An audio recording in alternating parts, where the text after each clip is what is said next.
যোৱা 3 বছৰত মোক কেনেদৰে অপমানিত কৰা হৈছে সেই কথাটোত মোৰ পঞ্চনিষ্ঠাৰ কথা নাহে, মোৰ আত্মৰক্ষাৰ কথা আহে। মই এগৰাকী 96 চনৰ তাৰ আগত ৰাষ্ট্ৰীয় স্বয়ংসেৱক সংঘৰ কাৰ্যকৰ্তা আছিলোঁ। হিন্দু যুৱ ছাত্ৰ পৰিষদ প্ৰতিষ্ঠা কৰা সেই 5জনীয়া গ্ৰুপটোৰ এজন আছিলোঁ। যিমানবিলাক দায়িত্ব লোৱা মানুহজনক যেতিয়া অকামিলা কৰি দিয়ে তেতিয়া নীতিৰ কথাটো নাহে। কাৰণ মই এতিয়া নীতিৰ কথা ভাবি থাকিমনে মই জীয়াই থাকিমনে মোৰ ৰাজনৈতিক সত্তাটো ধাৰাবাহিকভাৱে লৈ যাম। কেইগৰাকীমান শত্ৰু আছে, বিজেপি মোৰ শত্ৰু নহয়, বিজেপি সত্তা মোৰ অন্তৰত আছে।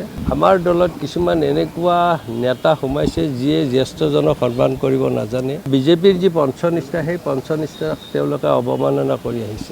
এই অতি যন্ত্ৰণাদায়ক আৰু কঠোৰ সিদ্ধান্ত ল'বলৈ বাধ্য হৈছে। সিদিনা জয়ন্ত মল্লবৰুৱাই কৈছিল মই যিটো বিচাৰিছিলোঁ সেইটোৱে, মই বিচাৰিছিলোঁ মোক তেওঁ দাদা বুলি সম্বোধন কৰক, মিটিং এখনত চকী এখন দিয়ক, মই ইমানেই বিচাৰিছিলোঁ তেওঁ বিধায়ক হোৱাৰ পিছত।